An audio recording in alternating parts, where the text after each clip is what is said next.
Welcome to the Airflow Podcast. I'm your host, Rickey Thomas, and this is the place where Kingdom heirs go to be informed and inspired. So sit back, relax, and flow with me.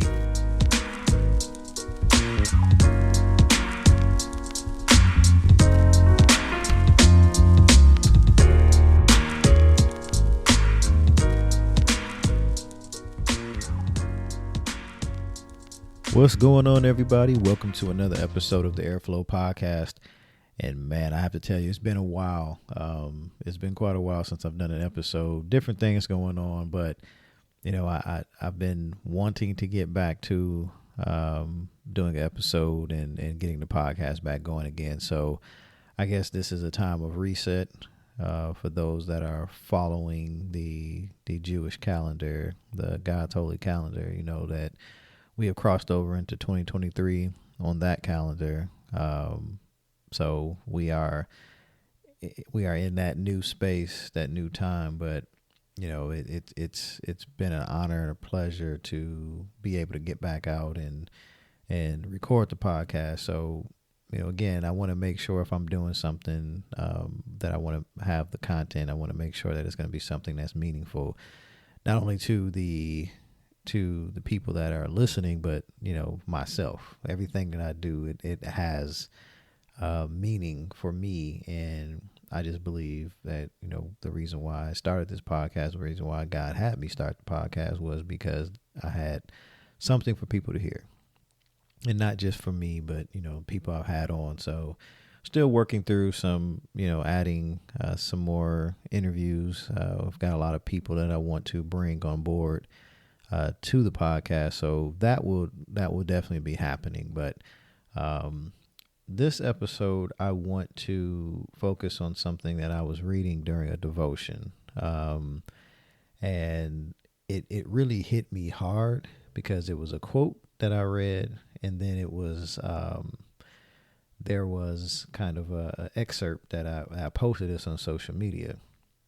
But this episode, I call it Divine Disruptions. And as I was going through it, and I'll talk about a little later, I didn't realize that Dr. Tony Evans and his family wrote a book called Divine Disruption. And it was based off of just things that they have gone through over the past few years between COVID.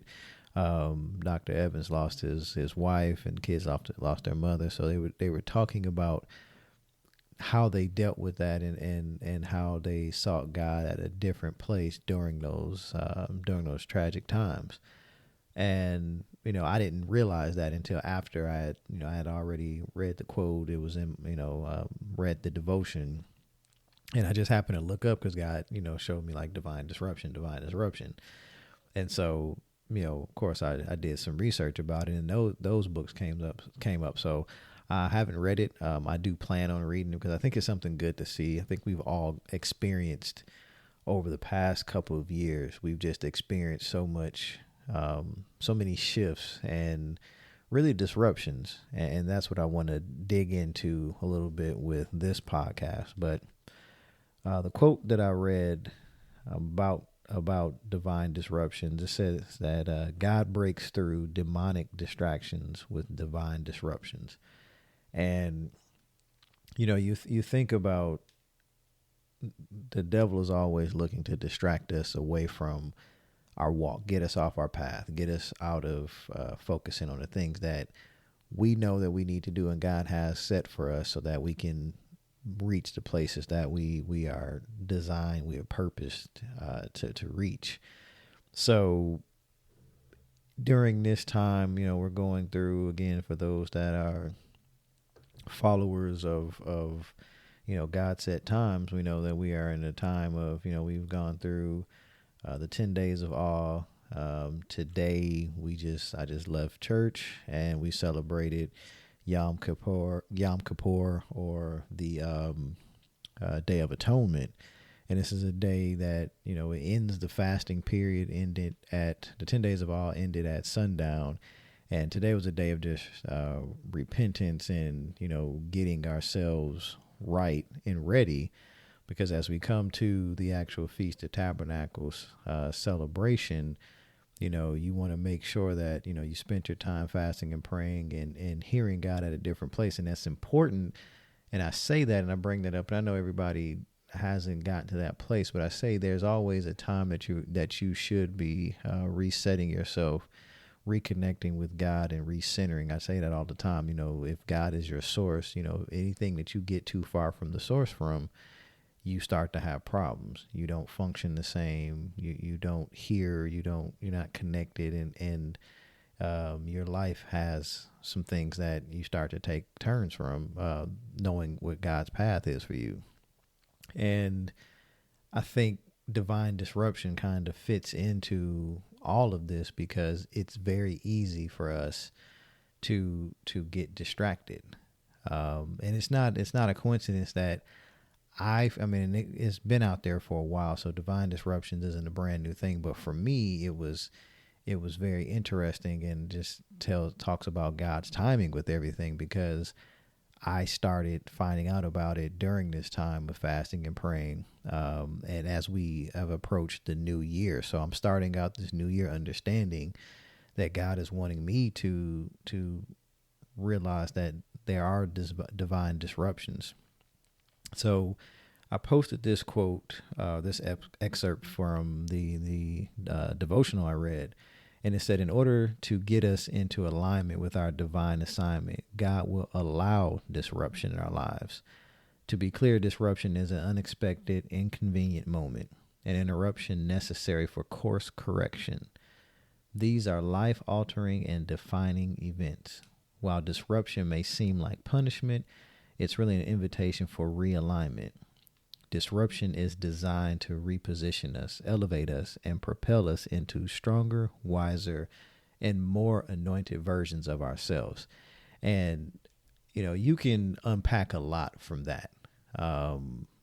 But it really was something that got me to do some introspection and really dig into where I am, where I desire to be, and understanding that, it's going to take a lot. It's going to take God to make these things happen. But when you start looking around, you see things don't go, aren't quite right. You feel like every time you get to a certain place, something's there to knock you out. And I've always said this, if I can be consistent in a thing, if I can be consistent in my prayer life, be consistent in my approach, my desire, my need to be in relationship with Christ and God, I know that I would be, I would probably be in a way different stratosphere right now in every aspect of my life. And that's not to say that God doesn't continue to bless you, because obviously I continue to grow and develop. But I know that God works. And I say God works, meaning I know that believing in walking in faith, I know it works.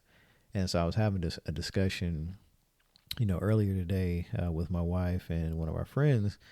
And, it was basically around, and I said something to the effect of, I've asked God for so many things and he's delivered them, so if I can believe him for that, why can't I continue to believe him for these other things? Now, sometimes you've got to press in a little harder, a little further, because again, it takes a different level of faith. And every time you receive something by faith, you get to a place where you start plateauing. And, I say it all the time. I get to a place where it's like, okay, things are going good. And say, I just reached this plateau. Like, how do I get to that next elevation? How do I get myself to a different place? And it all goes back to, I have to continue to prune out those things in my life that are sort of like anchors. They're stopping me from being able to elevate up to that next level. And then also while I'm doing that, seeking God, reaching and taking his hand so he can pull me up, but not fight him. Because a lot of times, it does feel like, we're pulling back, we're wrestling with him, and we're not supposed to sit there wrestling with God. And there's those saying I heard, as long as you're wrestling with God, that means that you're holding on to him. But at some point, you got to get to the place where it's like, okay, I'm going to stop wrestling and making the road, because it's only making it harder for me or for us. It's not making it hard for God. God is like, look, I will do this for you, but you've got to let go and let God. So I want to break that that paragraph down a little bit, because this in the first sentence, it says, in order to get us into alignment with our divine assignment.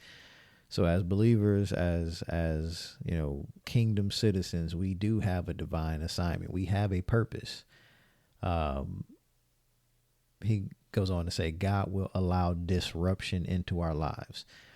And, sometimes that something like that can be a controversial statement when you say God allows disruption, because I know when COVID came, and, COVID was a big deal, right? A lot of people were scared. We've seen a lot of people have transitioned, passed away from the COVID or from symptoms of COVID. We've had people who have had, lingering effects, they have things going on that will never necessarily, they'll never rebound from, at least medically.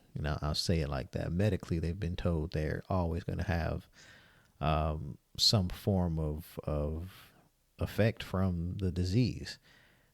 Spiritually, we believe that is not the case, but again, just saying what the science behind everything, what the data is showing, they're still figuring out things. I mean, we're more than 2 years out, but people are still trying to figure out, all the different things. Are we seeing the vaccines actually work? You see numbers are going down, but of course, there's different mutated strands of the disease. So I say all that to say that there's still things out there that are disrupting us. There was the election, all the craziness with the 2020 presidential election. That's a disruption. I mentioned COVID, wars, hurricanes is recent, and people will say, well, why does God allow his people to get hurt? Why does God allow his people to perish because of some of those things? And, that is an answer that I don't have. But what I do understand is, from the test of time, that things that God allows to happen, at some point, you have to understand that he allows these things to happen to get a reset. Because I think when people are in a time of prosperity, I'll take myself and my wife and our, we will have a time of, and I feel like we always have prosperity. There's always moments of growth and not just financial, but just prosperity in our relationship and in every aspect of our lives. But there's always those moments where things don't necessarily, in the middle of the prosperity, and you're like, everything's going good, and it's like, God, I'm going to put you back in this box over here because I think we got it. We can autopilot this. I think we've automated a lot of this, so we know what to do. We appreciate you for getting us here, and we'll let you know when we need you again, and we move on. Now, we still pray, we still have our moments, but it is more so now like we have reached a level of contentment in some ways. And I say contentment more so in our relationship with him, not in our desires to do more. And so then, things start to happen. There's frustrations that set in because our desires start to take us over, and you start to get impatient, and you start trying to figure out how to do these things on your own. And then, you get these challenges that come your way. All this stuff starts happening, and that's just what's inside of your home, inside of your little bubble of a life. And then you got all these outside things going on in the world. You've got COVID, you've got, racial tension, you've got, these natural disasters, all these things that are taking place. And they are disruptions. They are disruptions to really press in on us, to really get us to a place where we're like, we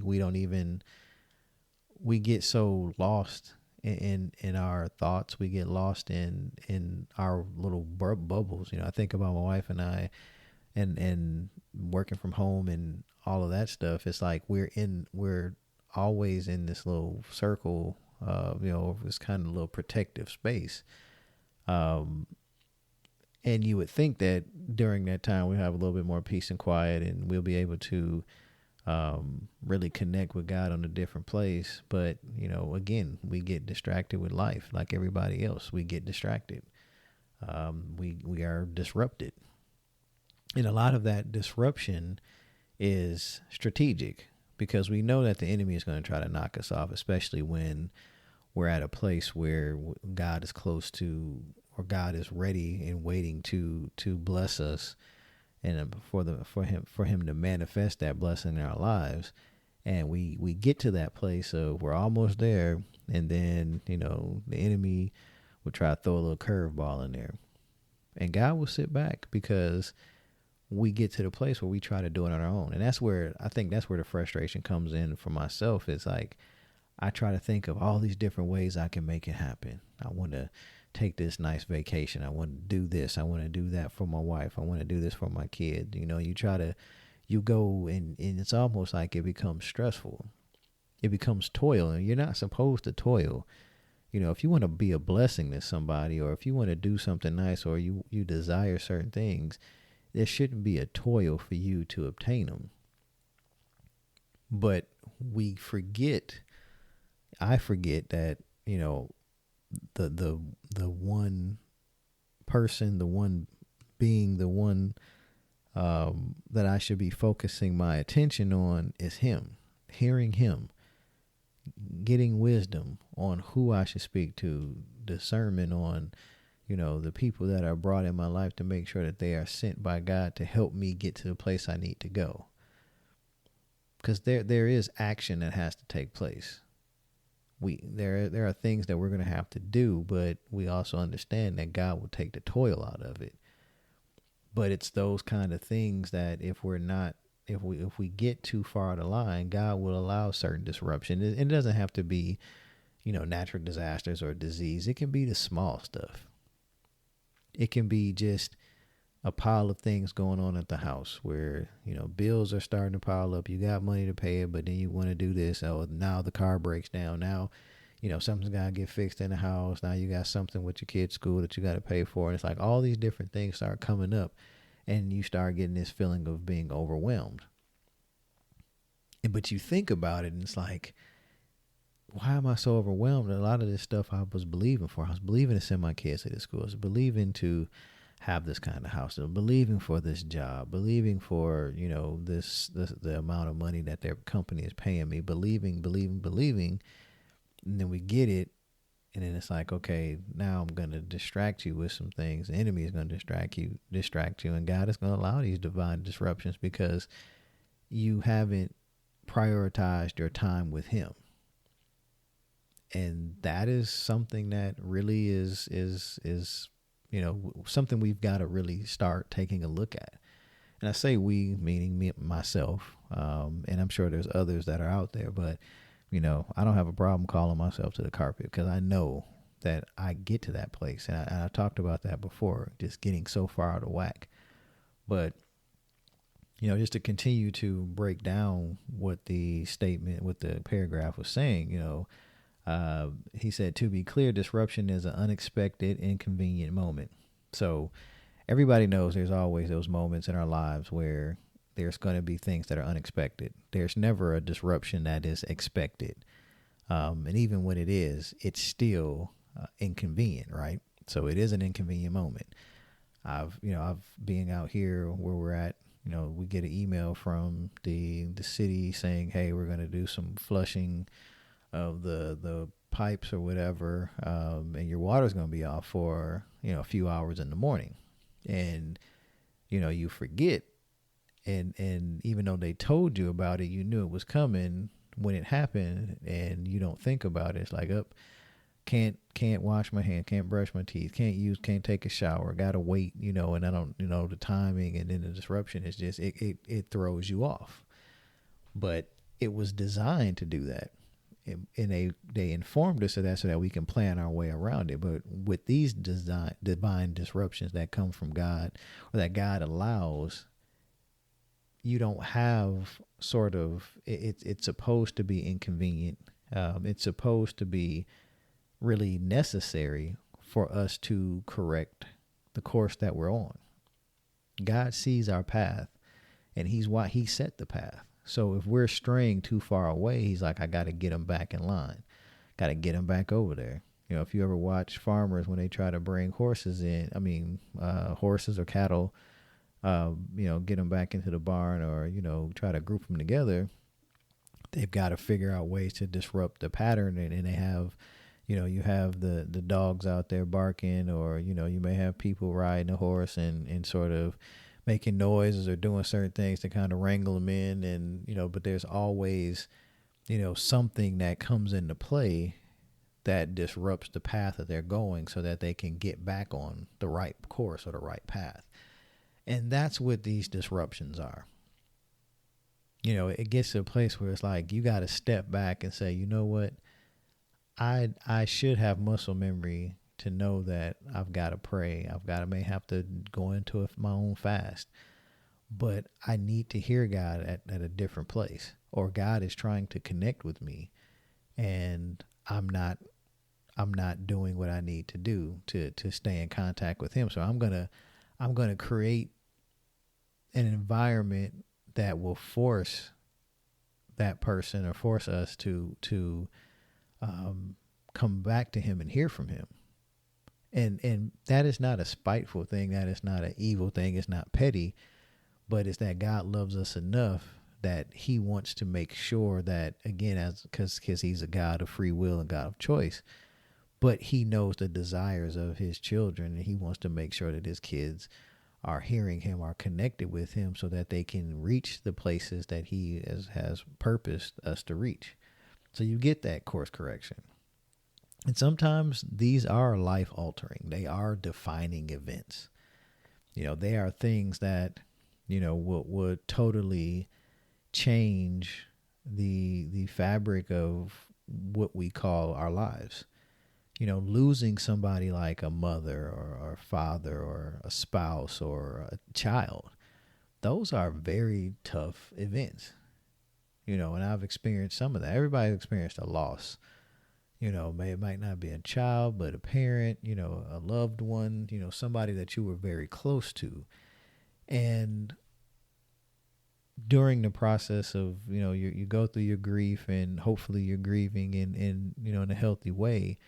But when you step back, it's like you realize your life changes.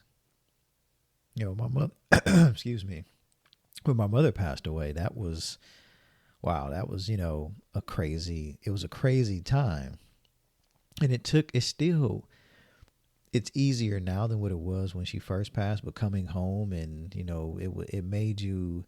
it was really life altering for me, and it made me, one, value my wife and at the time, my one child that I had, but it also it made you start making some changes with your life. It made me realize I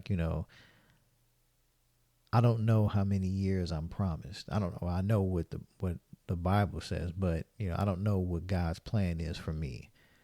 But I know that while I'm here, I want to make sure I live my life to the fullest, and also make sure that I'm honoring him in the process. So, these disruptions, or these life altering events, or defining moments, defining events, again, it seems like it could be punishment, but it's really not punishment. It's more so saying, hey, I'm trying to talk to you. I'm trying to help you, but I got to get you back on board. Now, let's go back to COVID. The one thing about COVID is that, yes, a lot of people were impacted from COVID, and they were. A lot of people were hurt. I've seen it, experienced it, had family members on both sides of my wife's family, my family, that had, some lost their lives. Some, were close to it. So I know the impact of it. When you think about the other pieces to it, one of my prayers, and it feels weird to say this, and I don't want to sound like it was, it was just like, well, I'm celebrating COVID coming. But one of my prayers, and even my wife's prayer, was that we were tired of driving to work. We wanted to be able to work from home full time. And we had said that for a while. I mean, it was like, we wanted the flexibility to work from home all the time, not just, our jobs allowed us to work from home sometimes, if we needed to for certain things, but it wasn't a permanent situation. So COVID comes, and the company I used to work for was like, we could never work from home because we had these big machines that can only be used in the building that they were in. And then all of a sudden we found out, well, no, that's not true. Then, the shutdown started happening, and, this new office that was only, less than 5 months old at the time that we were with the COVID shutdowns were happening in March of 2020. Here we are, working from home. And I mean, whole office working from home. So, my wife and I are home, and it wasn't, you think about it, it wasn't the best time to do that. I won't say the best. It wasn't the occasion that you would want it to be. You would want it to be something that, you voluntarily picked up, but not because of a major pandemic. But you've always got to look at, people say the silver lining, but you've got to see, God in even through these challenges, because it allowed us to work from home. And I remained working from home for a long time. And then, my wife had to go back to work here and there. And then through that process, wound up, a recruiter contacted me. We're still in that COVID window. Recruiter contacted me and it was like, hey, I got this, permanent remote position, and, would think you'll be perfect for it. Boom, I get this position. Now I'm permanently remote. Then, about a year or so later, my wife, she gets an opportunity and gets a permanent remote position. So I say all that to say that the disruption helped us. God still blessed us during those disruptions. But the other part about it is it brought our families together. It brought our family together. We are at home. We had to think of some creative ways to enjoy each other's company. Because, at first it was cool. Everybody was happy. Kids were doing online school, and we were working, and, it was good to have everybody in the house and safe and didn't have to worry about anybody getting sick. But after a while, the walls felt like they started closing in. We felt like, man, this is not what we, was hoping for. And everybody, has their moments and how they're coping with it. And you don't realize the mental strain that quarantine can have on people. And I mean, it wasn't like we couldn't drive in our cars. We couldn't go outside and walk around, but you almost felt that way. The kids couldn't hang out with their friends. They went from being around, hundreds of people a day to being around the same 4 other people in our household, so but it taught us too during that time that, we have to deal with some things. There were some family things that we had to deal with, and, it gave us a different perspective of each other. There were more conversations. So there was there was a blessing that came out of that. And it wasn't really a punishment, but it gave us a time to realign, times of prayer. You think about it. Now, one of the things that a lot of us complained about that we're able to work from home when the shutdown happened, was, you wanted to be, you didn't have time for God. I don't have time to pray. I got to get up in the morning. I get up early. I got to do these 10 different things, and I got to do this. And everybody was just busy. We're all busy. It was like we give God like the weakest portion of our time if we give him time, and through this pandemic we had plenty of time. You think about it. You didn't have to commute for work. I mean, I shaved off probably 2 hours a day from my commute to work, which I appreciate it for sure because it allowed me the opportunity to get a little bit more rest. I didn't have to wake up as early. I didn't have to, I can adjust some things, even working from home, you can, if you need to get up and take, walk around, take a break, go outside, you can do things, little things around the house. I mean, it just afforded you so many opportunities. But you had to have your mind set and understand that, this is God trying to reset us, to realign us. Because the whole purpose of the divine disruption is to reposition us. And the author says it repositions us, but it also elevates us and propels us into stronger, wiser, more anointed versions of ourselves. So it's supposed to grow us to be better people. And that's important. And sometimes it's necessary. Sometimes you've got to, you hear about the bird's nest and how the bird's nest is built to be uncomfortable. So when the baby bird comes out of the egg, they're not supposed to want to just lay up and hang out, and, that it's designed for them to fly, to soar, because that is what they were purposed to do.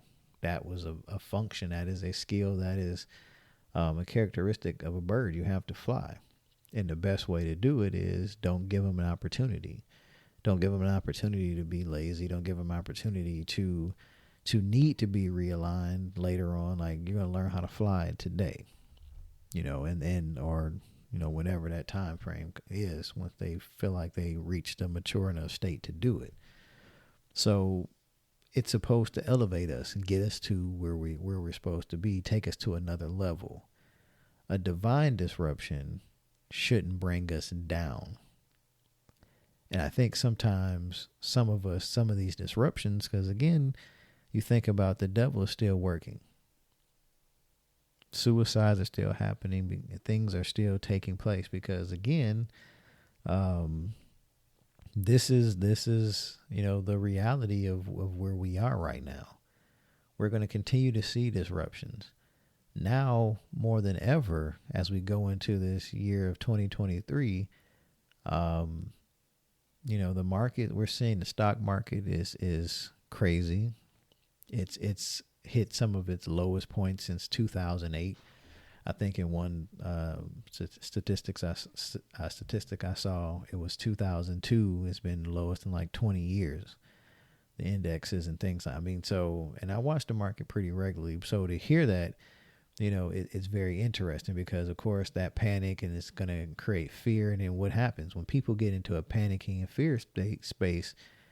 If they have any form of faith, or they believe in any higher power, they're going to really start seeking that power during this time.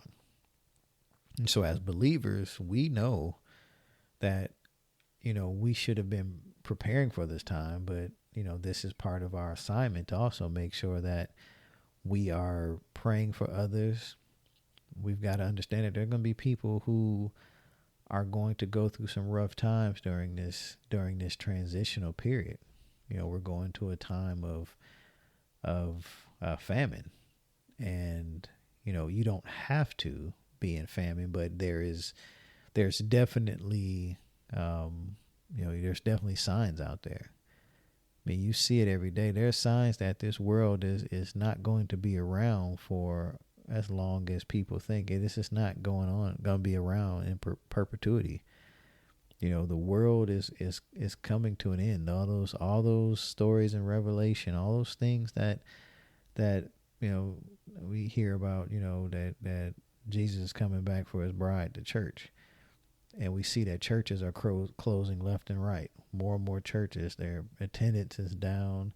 For different reasons. A lot of things had to do with COVID. COVID exposed a lot of people, not just people, but just exposed, people who were just going to the church house for tradition, but not because of their true love for God. And there are some people where, because of COVID, it formed this different type of relationship because of their experience, and it drew them closer to God. it said, okay, I need to come back to a church. I need to get back into regular praise and worship. Again, it doesn't mean that you have to do that in order to be successful, in order to be blessed. You don't have to belong to a church, but there is something said about people coming together and assembling in his name, and there's a special blessing that comes with that. So, it's important. This isn't a plug for church, but this is a plug for get back in line with God.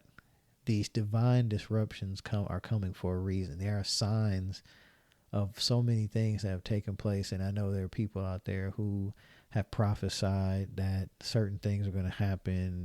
Natural disasters. There's so many people who, I believe, that are true prophets that are actually seeing these types of things, having dreams, having these visions. They are seeing them very vividly, and you're starting to see stuff unwind. And our role right now, especially as Kingdom heirs, is, you hear people say things like, there's going to be a fire sale on real estate. There's going to be, keys in the street. That is a phrase that is being used right now. It's going to be cheap and it's going to be, plenty. And they're talking about real estate.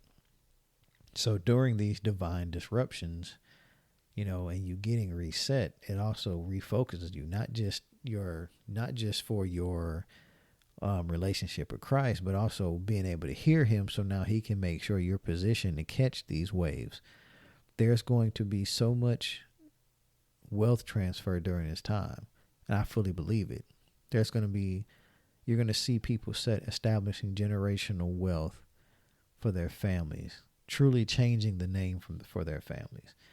And it's an awesome thing, but if we're not staying connected, we're not letting these disruptions get us to a place where we are seeking him, asking him, God, what is it that you want me to get from this? And spending time in prayer, so that we can grow and be wiser and stronger, and be different, more anointed versions of ourselves. The goal is to break out. It's almost like, you're going through this transitional period, and you're like snakes that shed their skin. As they grow, they shed their skin. We got to shed this old skin, and so we can show off our new skin. We got to elevate, be different people. And that can be challenging, because we look at our circumstances and not look at, God.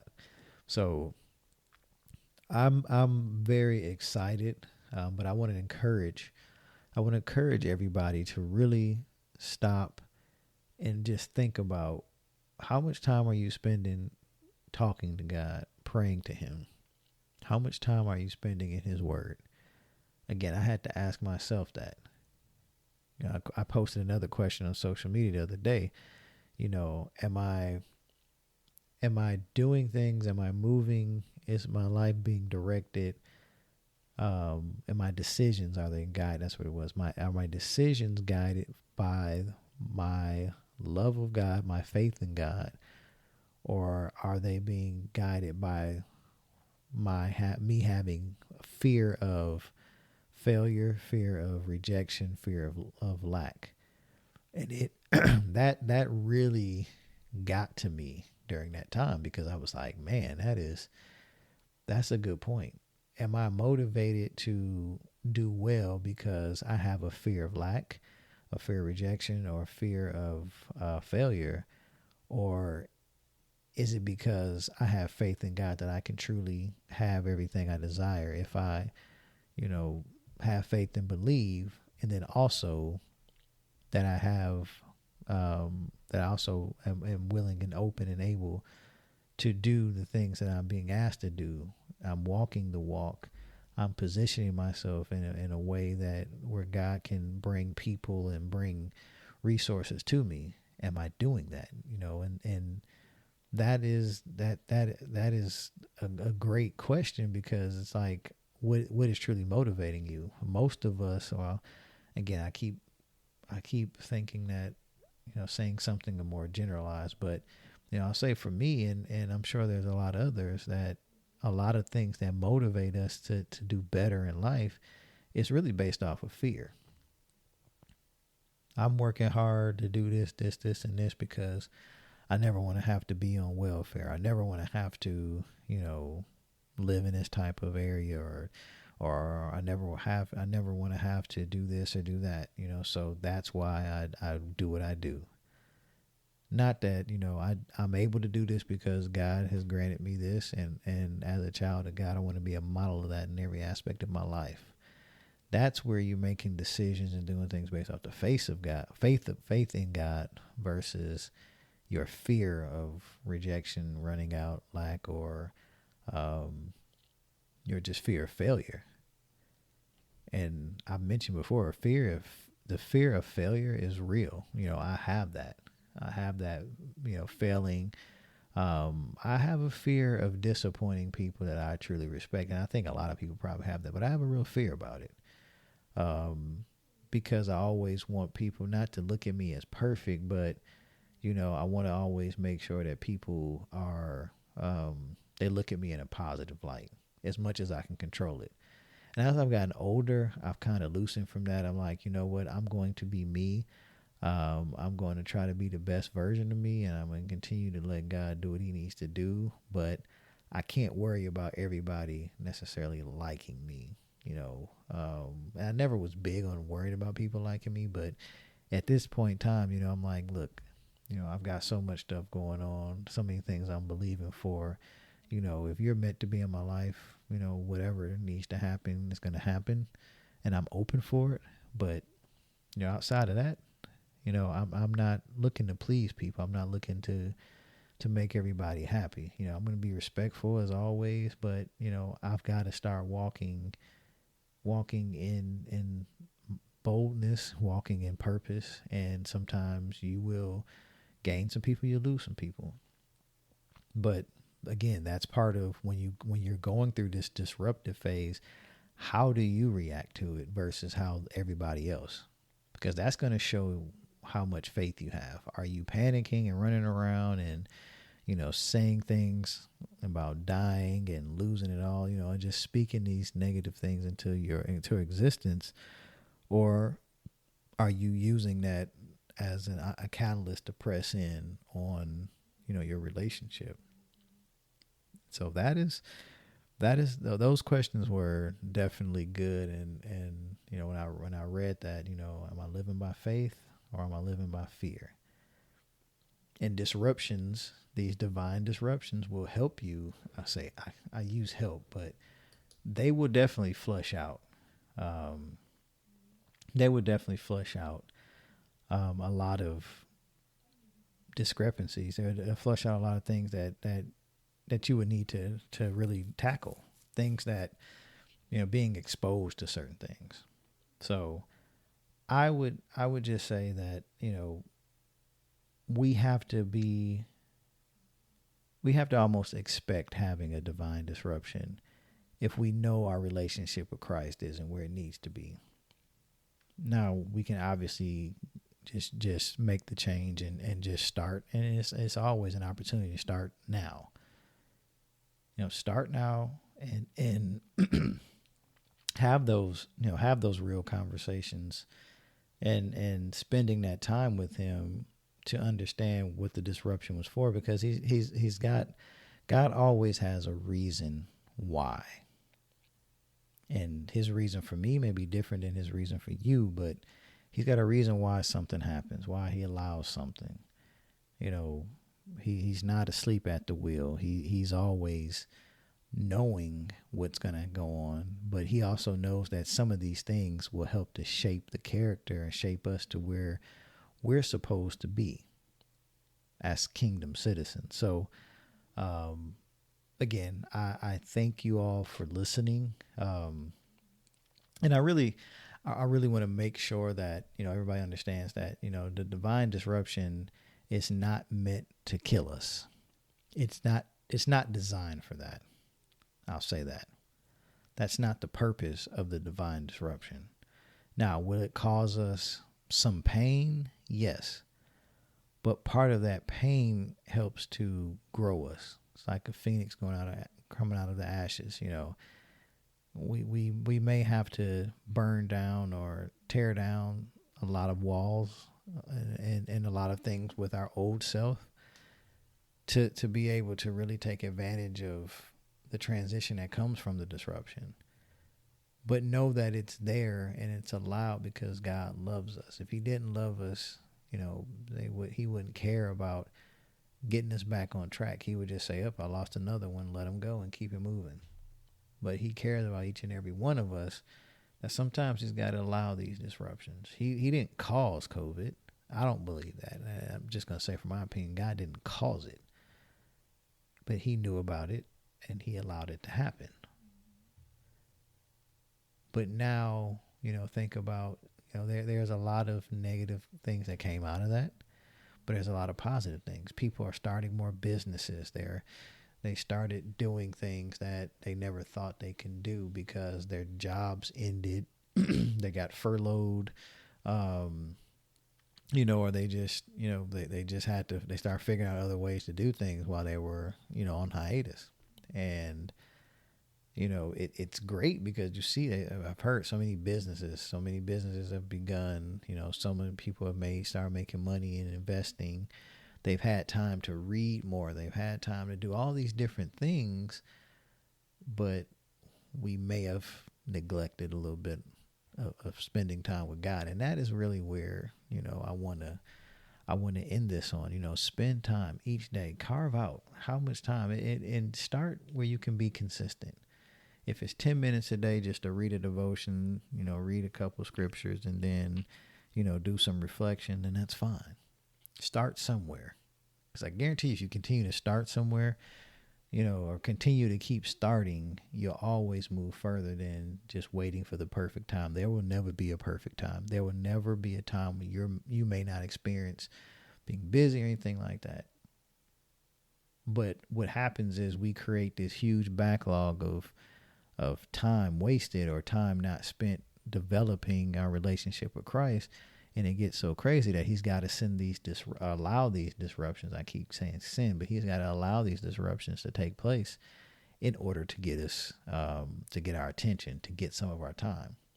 You hear people say God is a jealous God, but he also understands his worth. He knows his worth, and he knows how valuable he is if he's allowed to be a part of our lives. So, I am, again, just thankful for this episode. I hope that the words I shared ministered and has really opened up the eyes and opened up your minds to really really thinking about why certain things are allowed to be in your life. And sometimes they're self-inflicted, but sometimes they are to move us to the next space. It's almost like, sometimes God has to push and pull us to get us where we want to go. And we drag our feet and we kick and scream, but we get there.